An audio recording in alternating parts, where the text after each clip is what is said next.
자원의 저주라는 말이 있는데요. 자원이 많으면 잘 살아야 하는데 오히려 이제 더 못 살게 되는 현상을 가리키는 말이에요. 제가 이번에 다녀온 이제 남아프리카 공화국도 대표적인 예 중 하나인데요. 남아공에 처음 갔는데 경관이 너무 좋고, 모두 기후도 좋고 세계 최대의 금 생산국이고 지금도 세계 5위라 그래요. 근데 여기는 왜 이렇게 못 살까? 그곳에 기독교도 한국보다 훨씬 먼저 들어갔는데 그 당시 이제 선교가 되다가 금을 발견하니까 이 자원, 땅을 차지하기 위해 아주 분쟁과 갈등만 깊어졌다고 하는 거예요. 우리도 돈이든 힘이든 인기든 우리 손에 가득 채우면 행복하게 살 것 같아요. 그래서 평생 자기 손에 움켜쥐려고 애를 쓰면서 살아가죠. 조금 전에 보이스피싱 당했던 그 집이 얼마나 돈을 아끼는지 모른다고 그래요. 남편도 너무 성실하다고 그래요. 근데 하루아침에 이걸 이렇게 날렸어요. 그러니까 이제 이걸 통해서 굉장히 들어야 될 음성이 많을 것 같은데요. 그래서 아무리 움켜쥐고 살려고 해도 원하는 만큼 채워지지도 않고요. 채운다 해도 그것이 우리를 구원하지 못합니다. 오늘 문하햄이 이런 우리의 모습을 대표해서 보여주는데요. 평생 자기 손에 움켜쥐려는 삶에 대해서 함께 생각해 보겠습니다. 평생 자기 손에 움켜쥐려는 삶은 첫째, 폭력이 삶을 지배합니다. 16절에 그때의 문하햄이 디르사에서 와서 딥사와 그 가운데 있는 모든 사람과 그 사방을 쳤으니 이는 그들이 성문을 열지 아니하였습니다. 그러므로 그들이 그곳을 치고 그 가운데 아이벤 부녀를 갈랐더라. 오늘 주인공 문하햄은 한 달 천하의 주인공 살룸을 반역하고 왕이 되었어요. 문하햄도 살룸처럼 이스라엘의 장군이었어요. 근데 살룸보다는 충성심이 있었는지 살룸을 개혁하겠다고 살룸의 반역을 인정할 수 없었어요. 그래서 사마리아로 쳐들어갔어요. 그리고는 반역자 살룸을 몰아내고 그리고 자신이 왕이 되었어요. 그런데 요즘에 북이스라엘 왕들 보면 별 인생이 없잖아요. 자기 의로 반역을 한 문하햄은 살룸은 틀렸는데 자기는 옳아요. 그러니까 왕이 되니까 자기처럼 누군가 반역할까 봐 즉시 주요 요새 도시마다 충성서약을 받았던 것 같아요. 그런데 문하햄 편에 서지 않는 지역이 있었으니 바로 딥사였습니다. 사실 딥사는 이스라엘 북쪽 아람의 다메섹보다도 더 북쪽에 있는 성읍이었어요. 옛날에 솔로몬이 이 지역까지 영토를 넓혀서 국고성을 지었는데요. 이후 나라가 둘로 나뉘었잖아요. 지배권을 잃었어요. 그러다 여로보암 2세 때 다시 차지했죠. 열왕기하 14장에 이렇게 보면. 그러니 사실 딥사 사람들이 이스라엘에게 무슨 충성이 있었겠습니까? 상황이 바뀌면 바로 돌아서는 거죠. 그러니까 딥사 사람들은 문하햄에게 충성서약을 하지 않았어요. 오늘 본문 표현으로 성문을 열지 않았다고 하죠. 그런데 이 문하햄이 그리 호락호락한 사람이 아니에요. 문하햄은 권력을 움켜쥐려는 자기 손이 굉장히 큰 사람이었고요. 나라 변방도 더 지난 저 멀리 있는 성읍 하나에 불과할 수 있지만 바로 그 지역에 군대를 다짜고짜로 보냈어요. 그래서 오늘 16절에 쳤으니 치고, 치다라는 단어가 두 번이나 반복되잖아요. 그냥 치고 또 치는 거예요. 물어보고 조사하고 확인하고 재판하고 뭐 이런 절차 하나도 없어요. 한 번 기회 줬으면 끝이에요. 이제 두 번째 기회 따위는 없는 거예요. 게다가 폭력의 정도가 장난이 아니에요. 성읍의 지도자 몇 명, 주동자 일부를 처벌한 게 아니죠. 딥사에 있는 모든 사람을 쳤어요. 닥치는 대로 가리지 않고 무기로 공격했다는 거예요. 대부분은 죽었다는 겁니다. 뿐만 아니에요. 딥사만 아니라 그 사방을 쳤다고 했어요. 그 일대를 싹 쓸어버렸다는 거예요. 이게 끝이 아니에요. 아이벤 부녀를 갈랐더라고 해요. 원어에는 아이벤 모든 임산부와 태아를 찢었다라고 되어 있어요. 당시로서도 너무 끔찍한 행위예요. 아주 딥사의 씨를 말리려 했다는 거예요. 그러니까 딥사의 모든 생명을 파괴하는 폭력이었어요. 치고 또 치는 폭력, 찢어버리는 잔인한 폭력이 므나헴의 삶의 원동력이에요. 그의 삶을 지배하는 힘입니다. 대체 므나헴은 왜 이렇게 잔인한 폭력을 쓸까요? 일벌백계로 반역의 뿌리를 뽑으려는 것이죠. 자, 봤지? 이 므나헴 손에 안 들어오면, 내 손에 잡히길 거절하면 이렇게 되는 거야. 잘 생각해. 이스라엘 모든 백성에게 경고합니다. 므나헴이 왕권을 움켜쥐려는 손아귀 힘이 이렇게 셌어요. 권력력이 엄청나게 컸습니다. 욕심이 죄를 낳는다고 하시잖아요. 이 무시무시한 욕심이 끔찍한 폭력을 낳은 겁니다. 그런데 이 폭력이나 욕심도 드러난 하나의 현상일 뿐이에요. 므나헴 안에는 더 근본적인 악이 자리 잡고 있습니다. 17절, 18절이에요. 유다왕 아사랴 제39년에 가드의 아들 므나헴이 이스라엘 왕이 되어 사마리아에서 10년간 다스리며 여호와 보시기에 악을 행하여 이스라엘로 범죄하게 한 느밧의 아들 여로보암의 죄에서 평생 떠나지 아니하였더라. 스가랴는 6개월, 살룸은 1개월 갔는데 므나헴은 10년이나 왕좌를 유지했어요. 폭력에 의지한 통치가 성공을 했어요. 폭력은 무섭죠. 누구든 딥사처럼 될까봐 감히 므나헴을 거역하지 못했습니다. 그래서 므나헴의 이 가공할 만한 악이요, 16절에 먼저 나오고 이제 순서가 뒤바뀌어 17절에 그랬기에 10년간 다스릴 수 있었다는 거예요. 그러니까 공포로 다스린 건 맞아요. 그런데 그 10년 동안 므나헴이 한 일이 여호와 보시기에 악을 행했다. 한 줄 뿐이에요. 칼을 휘두르면서 복종을 했기에 왕권은 지킬 수 있었겠지만, 그래서 본인은 통치 잘한다고 성공한 왕이라고 자랑스러워했겠지만 하나님이 보실 때 그건 그냥 악이에요.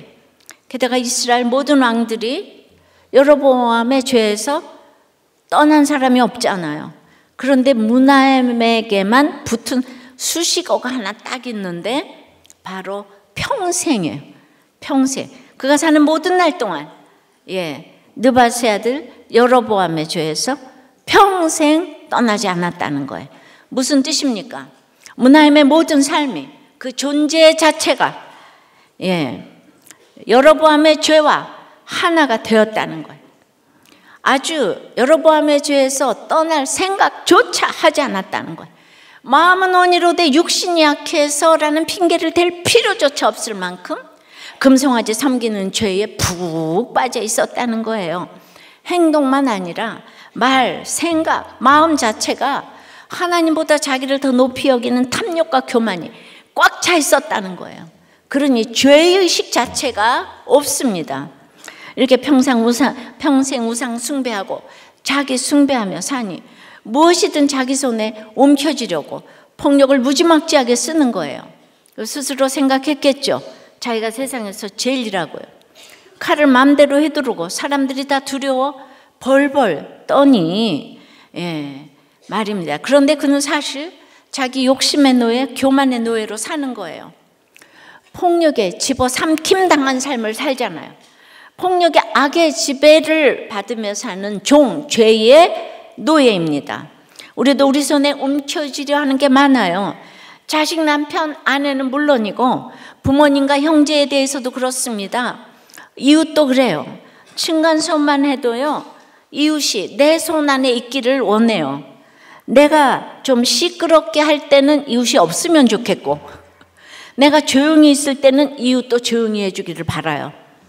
교회에서도 그렇죠. 목장에서도 전부 내 손에 들어와서 내 뜻대로 좀 움직여 주기를 바라요. 그렇지 않으면 화나고 불평하고 그렇습니다. 여러분, 목장을 이렇게 활발하게 하는 것 자체가 믿음이 다 다른데 바람 잘 날이 없는 고통을 겪겠다는 의미예요. 우리는 맨날 바람 잘 날이 없어요. 그래도 살아나는 사람이 압도적으로 많기 때문에 해야 되는 거예요. 나라는요, 요새 너무 시끄럽잖아요. 서로 남 탓하면서 옳고 그름 따지는 건 사실 제일 쉬운 거예요. 간단한 거예요. 수학 문제 풀듯이 법적인 잣대로, 도덕적인 잣대로 판단하고 결정하는 거라면 얼마나 쉽겠어요. 이렇게 서로 싸우고 할 일도 없죠. 그런데 사실 이걸 진영 논리를 떠나서 생각을 좀 해보자고요. 우리가 발작 버튼 눌린다는 표현을 쓰잖아요. 계엄, 탄핵, 내란 이런 단어들이 사실 다 발작 버튼이에요. 이게 한번 눌리면 그 단어가 가진 감성에 다 휩싸여서 폭발을 하는 거예요. 사태를 잘 따져서 판단하지 않아요. 무조건 이 상대방을 죽일 듯이 미워하는 거예요. 언론은 또 이런 걸 자꾸 부추겨요. 왜요? 전부 다 비즈니스니까. 그렇습니다. 우리 속담에 잘 알아보고 놀란 가슴, 소뚜껑 보고 놀란다는 말이 있잖아요. 그런데 여러분, 자라와 소뚜껑이 비슷합니까? 그 둘을 헷갈리는 건 아주 어리석은 일이잖아요. 그런데 어떤 단어 하나에 꽂혀서 발작 버튼이 눌려서 감정이 폭발하면요, 결국 폭력밖에 나올 것이 없어요. 치고 또 치고 찢고 또 찢는 그런 잔인한 폭력만 남는 거예요. 그러면 다 망하는 거 아니에요? 우리 조선이 그랬어요. 남북이 나뉠 때도 그랬어요. 그만큼 겪었으면 좀 깨달아야 하는데, 이기고 이기려는, 지고는 못 사는 국민성에 우리가 지금 이제 반만년을 통해 봐도 그러지를 못합니다. 근본 문제는 자기 손 안에 들어올 수 없는 것을, 들어와서도 안 되는 것을 움켜쥐려 하는 탐욕이에요. 나만 오르니까, 우리 편만 오르니까 니들은 전부 다 내 손 안에 들어와야 한다는 교만이에요. 안 들어오면 전부 쳐내겠다는 거예요. 전부 다 찢어버리겠다는 거예요. 그런데 하나님 보시기에 이게 뭐예요?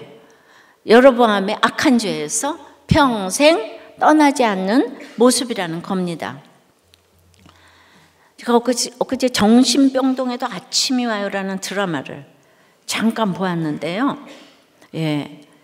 이 대사 중에 3천만 원 보이스피싱으로 들어온 자매가 자기를 간호해주는 간호사 보고 너 내 돈 내놓으라고 네가 가져갔지? 그러니까 간호사가 내가 언제 가져갔냐 화가 나서 소리를 치니까 그 수간호사가 망상 환자에게는 부정도 긍정도 하지 말라는 불문율을 어기면 안 된다고 혼쭐 나는 장면이 나오더라고요. 그걸 보면서 우리 또한 요즘 부정도 긍정도 하지 말아야 되는 망상 환자의 시대를 살고 있지 않을까요? 구원을 전하기 위해서 요새는 부정도 긍정도 하지 말아야 될 정말 위기의 때를 살고 있는 것 같아요. 다 자유인 것 같아도 우리 다 환자지요? 다윗도 살기 위해 거짓말을 해요. 다윗의 거짓말에 쏘가 넘어가는 블레셋의 라기스가 훨씬 더 순진해 보여요. 사울도 나발도 폭력을 행해요. 도액도 배신의 거짓말을 합니다. 그런데 이제 다윗과 다른 사람들의 차이가 뭔가 하면, 다윗은 그렇게 거짓말을 하면 안 되지만 그래도 목적이 백성을 위해서이고 나머지는 자기 권력을 위해서인 거예요. 그런데 우리가 이거를 겉으로의 그 거짓말에만 초점을 맞추면 누가 옳은지 우리는 분별이 안 돼요. 구속사 세속사를 모르면 다윗도 거짓말했잖아요 이렇게 되는 거예요. 그러니까 여기서 긍정도 부정도 하면 안 돼요. 그래서 우리는 목장에서도 힘든 사람 왔을 때 그렇게 긍정도 부정도 하면 안 돼요. 그러면은 긍정하면 또 그 말꼬리자를 잡고 또, 그러니까 이게 다 지혜가 있어야 되는 거예요. 아픈 사람 대할 때 또 이렇게 큐티하는, 우리는 이런 때일수록 구속사의 말씀으로 중심을 잡아야 하는데, 그러니까 뉴스에 너무 휘둘리지 말고 너무 화내지 말고 감정 낭비, 에너지 낭비, 시간 낭비 하지 마시고요. 우리 중학생하고 교회를 안 나오는 그 아버지하고 그렇게 싸운다는 거예요. 진영 논리 가지고. 그렇게 아들을 아주 그냥 막 이세 저세 막 하면서 그냥 뭐 무슨 이러면서 아니 정치를 가지고 그러니까 아들이 이제 이렇게 아빠 말 잘 듣다가 요새 그러니까 이렇게 화를 내는 거예요. 우리는 나라를 위해 그냥 하나님께 기도해야 되는 거예요. 예, 새벽에 가능하신 분들은 좀 예배당에 나오셔서 나라를 위해 이제 부르짖어 기도하셔야 돼요. 거기서 해야 될 건 내 죄를 먼저 봐야 되는 거예요. 내 안에 평생 여러보암의 죄를 떠나지 않는, 그 평생 떠나지 않는 자기 손에 움켜쥐려고 하는 거, 이거 찾아서 회개해야지 내가 나라를 위해 기도할 자격을 갖추게 되는 줄 믿습니다. 자기 죄를 회개하지 않는 사람은 기도할 자격이 없어요. 적용 질문이에요. 요즘 무슨 일로 누구에게 분을 냅니까? 치고 또 치고 찢고 또 찢으려는 폭력에 지배당하는 일은 무엇입니까?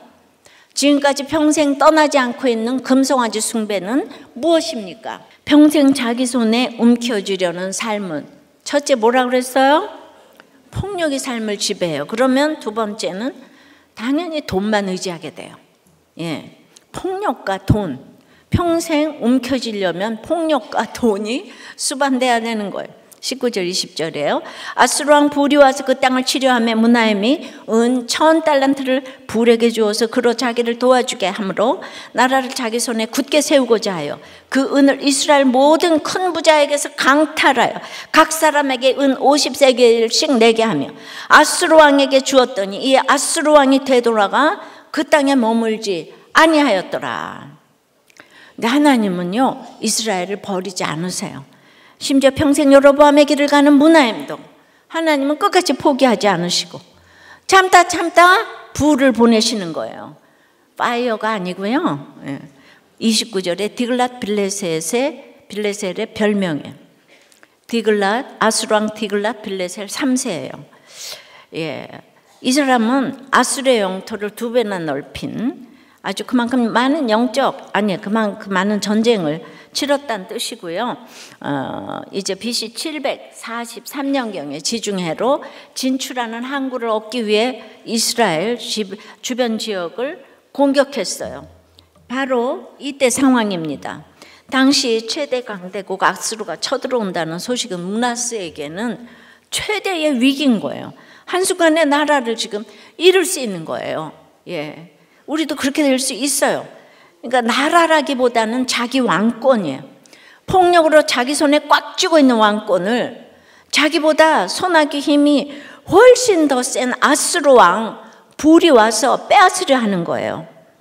예, 이거는 사실 하나님의 사랑인데요. 이때 하나님께로 돌이켜야 하는데요. 므나헴이 생각한 해결책은 무엇입니까? 바로 돈이에요. 돈.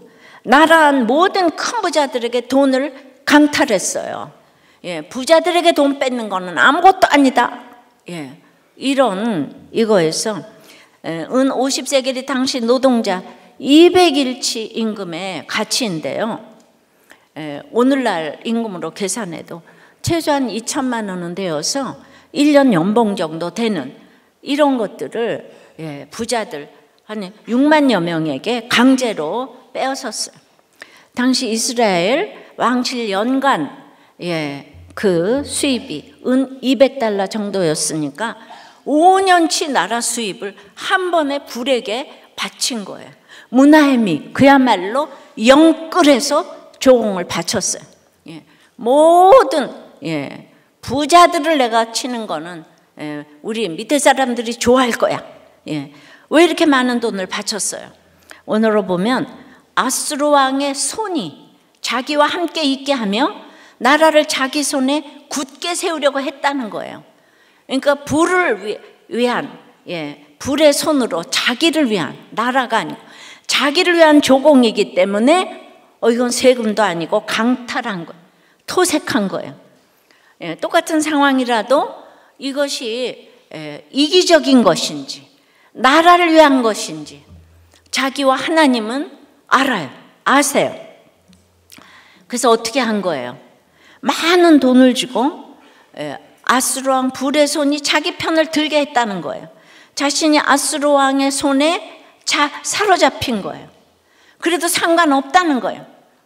나라만 자기 손에 쥐고 있을 수 있다면 자기가 아수르 왕의 종이 되는 것도 상관이 없다는 거예요. 그래서 아수르 왕이 그냥 떠났어요. 운 1000달란트, 어마어마한 돈을 받고. 그러니까 이제 그때부터 평생 그의 눈치를 보고 비유를 맞추며 살았을 것입니다. 소국처럼 살았어요. 그리고 잠시 후에 사실은 일시적인 평화를 맛보고 아수르에 의해 망하게 되죠, 이스라엘은. 근데 므나헴의 자기 권세를 위한 이 작전은 꼭 성공한 것처럼 보여요. 우리는 눈앞의 것만 보니까요. 이 백성들이 이렇게 악해요. 이세벨이 그렇게 악해도 나봇 죽이는데 백성들이 한편이 되잖아요. 그죠? 무서운 지도자 밑에서 다들 욕하면서 무서우니까 다 한편이 돼요. 그러니까 무서운 사람한테 매 한 번 맞으면 길이 잘 들여진다고 그랬죠. 그러니까 이게 무서워요, 진짜. 21절 2절에요. 므나헴의 남은 사적과 그가 행한 모든 일은 이스라엘 왕 역대지략에 기록되지 아니하였느냐. 므나헴이 그의 조상들과 함께 자고 그의 아들 부가이아가 대신하여 왕이 되니라. 이제 반역으로 왕권을 움켜쥔 므나헴은요, 그동안에 보면 계속 또 반역을 당했잖아요. 근데 이 사람은요, 반역을 안 당하는 거예요. 천수를 누리고 갔어요. 소위 정치가 진짜 이 사람이 구단인 거예요. 아들 부가이아가 왕위를 이어받았어요. 겉으로 보면 왕위도 차지했고 잔인한 폭력을 휘두른 공포 정치가 통해서 반역자도 안 나왔어요. 아수르의 침공이라는 최대 위기도 돈의 힘으로 극복했습니다. 결과적으로 자기 손에 움켜쥐고 있는 것을 하나도 빼앗기지 않은 것으로 보여요. 그러나 므나헴 인생에 대한 하나님의 평가는 악을 행한 인생이에요. 그것도 여로보암의 죄에서 평생 떠나지 않은 인생이에요. 하나님의 심판이에요. 심판받은 인생이에요. 이렇게 잘 되는 게 자기 손에 다 움켜쥐고 있으면 뭐예요? 하나님께 버림받은 인생인데 아무 소용이 없잖아요. 손에 다 쥐고 있는 거 다 내려놓고 이제 잠시 후에 지옥에 갈 건데요. 사실 아수르 왕의 손은 므나헴이 돈으로 사야 할 게 아니었어요. 아수르 왕의 손은 하나님의 마지막 콜링 부르심이었어요. 어떤 부르심이에요? 네 손에 움켜쥐려는 그 욕심 좀 버려라. 평생 내 손에 다 쓸어 담으려는 그 죄악에서 떠나라. 그리고 내 손을 잡아라. 하지만 므나헴은 자기 손에서 힘을 빼지 않았어요. 더 세게 움켜쥐려고 했습니다. 바로 여기에 문제가 있어요. 그는 손을 더 세게 쥘 수 있는 힘이 있었어요. 힘이 없었다면 저절로 놓게 되었을 텐데요. 그에게 힘이 있었어요. 재력 위에 권력이 있다고, 권력으로 부자들을 강탈할 수 있는 힘이 있었어요. 영끌에서 모을 수 있는 돈이 있었어요. 예나 지금이나 세상에서 가장 힘센 무기인 돈이 있었기 때문에 그가 그 돈만 의지할 수 있었던 겁니다. 돈 외에는 그 어떤 것도 필요 없는 거예요. 하나님도 필요 없어요. 그래서 하나님 찾을 기회를 놓치고 말았어요. 평생 떠나지 않았던 여로보암의 길을 떠날 수 있었던 마지막 기회를 그렇게 놓치고 말았습니다. 잠언 30장에 보면은 나를 가난하게도 마옵시고 부하게도 마옵시고 오직 필요한 양식으로 먹이시옵소서 하잖아요.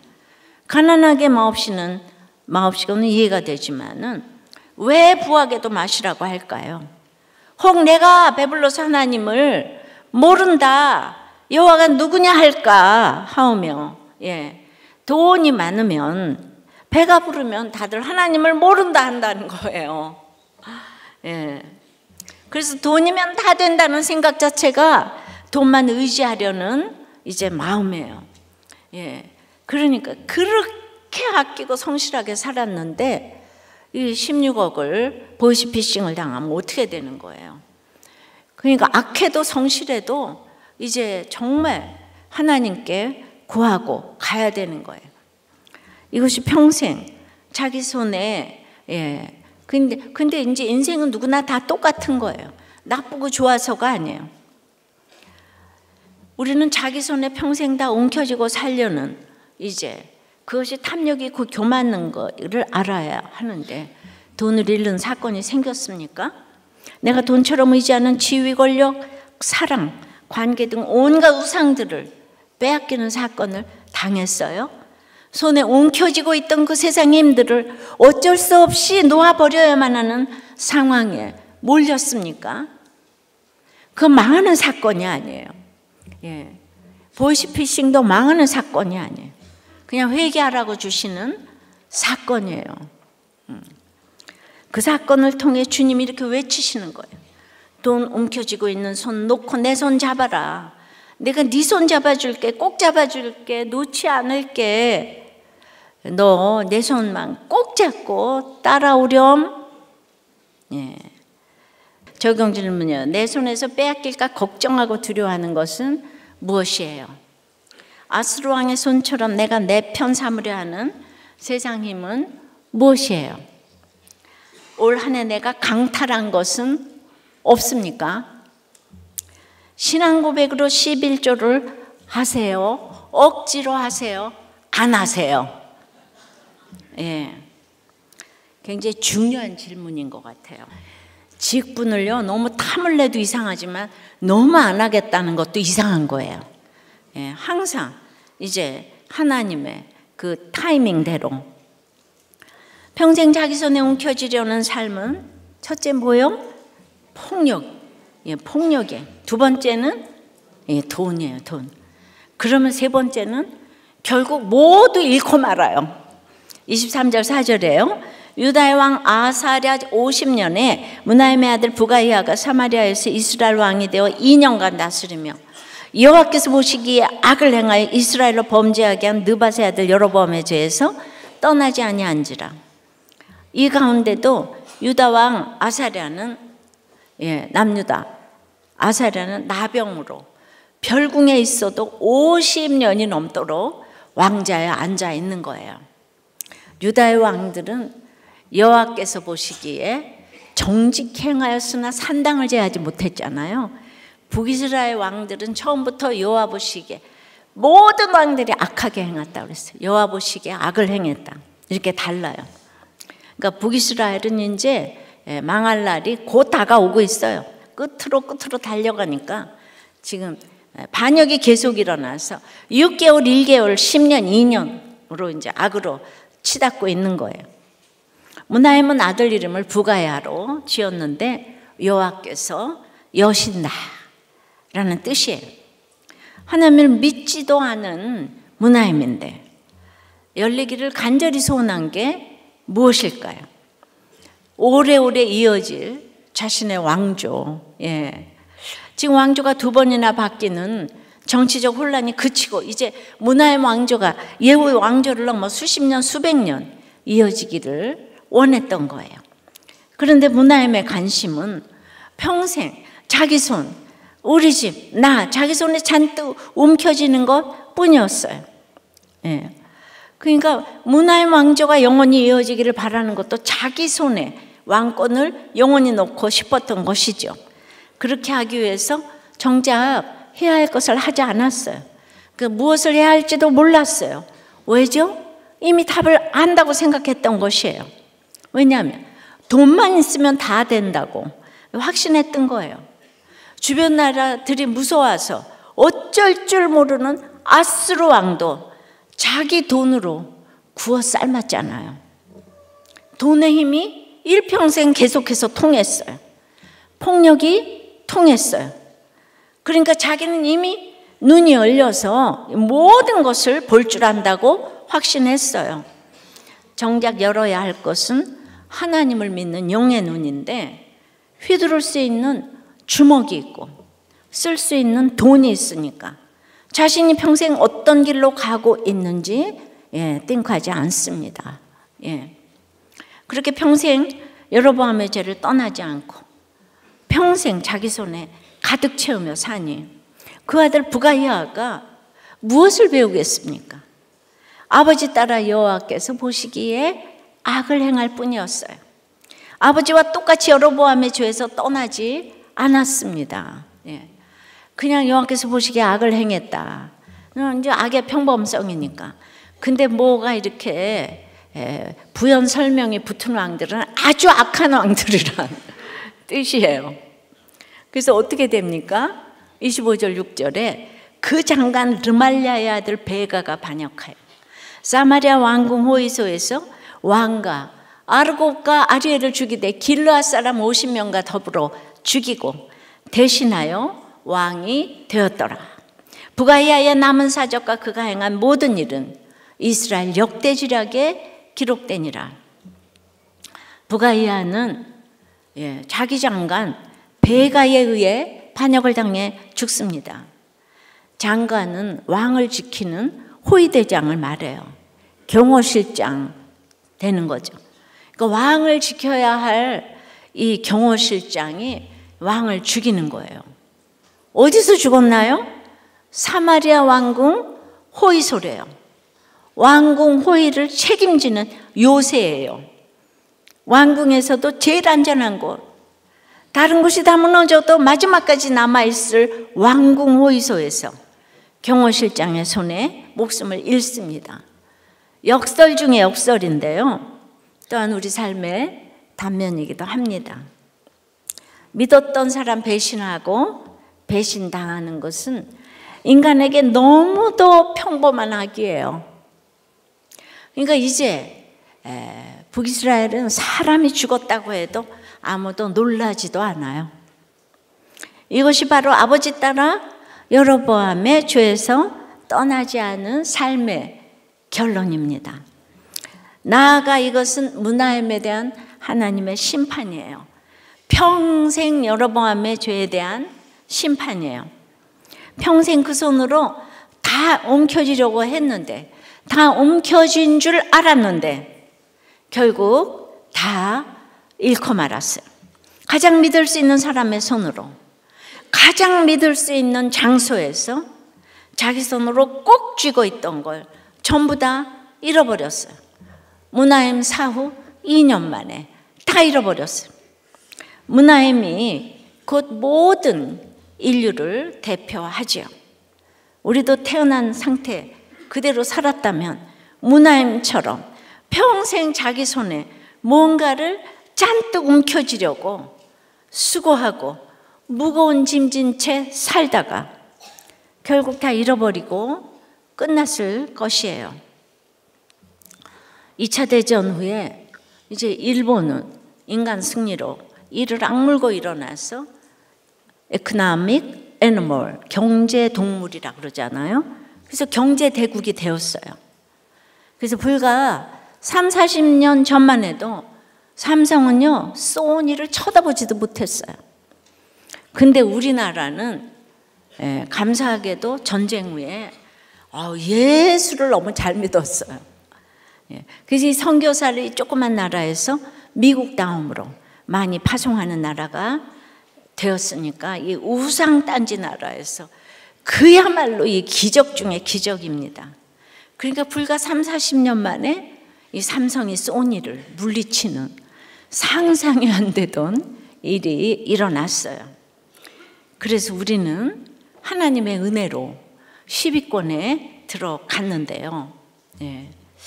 이번에 처음 간 아프리카는요, 공항마다 너무 진검사 스캔을 많이 하더라고요. 뭐 여기 검사하고 나면 또 하고 또 하고 짐을 다 벌려라 이러고. 그래서 이제 케이프타운 공항에 도착하자마자 짐 하나를 딴 사람이 들고 가버렸어요. 그래서 오지도 않아. 그 다음에 또 이제 짐이 그 다음에 탄자니아에서 아예 짐이 안 왔어요. 그래서 이틀 3일 그냥 짐이 안 와가지고 제가 다 티셔츠 사 입었어요 거기서. 그래서 참 짐은 가져갈 필요가 없구나 이걸 깨달았어. 티셔츠 몇 개 가지고 제가 다 했는데 내가 짐은 왜 가져갔나. 그리고 이제 또 비행기가 그렇게 이제 2시간 늦게 오니까 하루를 공항에서 이제 보내야 됐어요. 그리고 이제 선교사님들 간식으로 부탁을 받고 가지고 들어간 믹스 커피 그거를요 또 다 풀라요. 그랬더니 이건 뭐 우리나라 음식 아니라고 하면서 벌금 내라고. 그래서 그 다음 날 이제 우리 TT 청년들도 또 다 걸려서 벌금 엄청 냈어요. 그냥 3주 동안 선교사 수련회 2곳과 각 곳의 한인교회 연합집회로 남아공의 이 케이프타운, 더반, 요하네스버그, 케냐를 경유해서 또 이제 그 탄자니아의 잔지바, 또 이제 모로코로 등에 가느라고 한 7번의 비행기를 탔는데 때마다 검사가 그렇게 요란한 거예요. 그러다가 마지막에 한국에 들어오니까 전국이 따로 없어요. 우리 다 무사 통과잖아, 그죠? 한국이 10위권으로 들어오니까 이렇게 아기 팽배한데도 잘 살긴 하더라고요. 그러나 하나님의 은혜를 인정하지 않으면 이거 순식간에 다 잃어버릴 수 있어요. 지금 북이스라엘이 금송아지 섬기다가 잠시 후에 없어져 버렸어요. 더 센 나라가 나오면은. 근데 이제 우리는 인구 절벽이잖아요. 그런데 그 절망의 땅이 참 희망의 땅인데, 아프리카는 정말 인구가 우라지게 많아서 14억인 거예요. 14억. 우리나라 볼 때가 아니에요 지금. 근데 가보니까 빈부차별, 흑백 갈등이 대단했어요. 케이프타운만 해도 7% 백인들이 땅을 다 갖고 있다고 그래요. 여러분 이거 적용해야 돼요.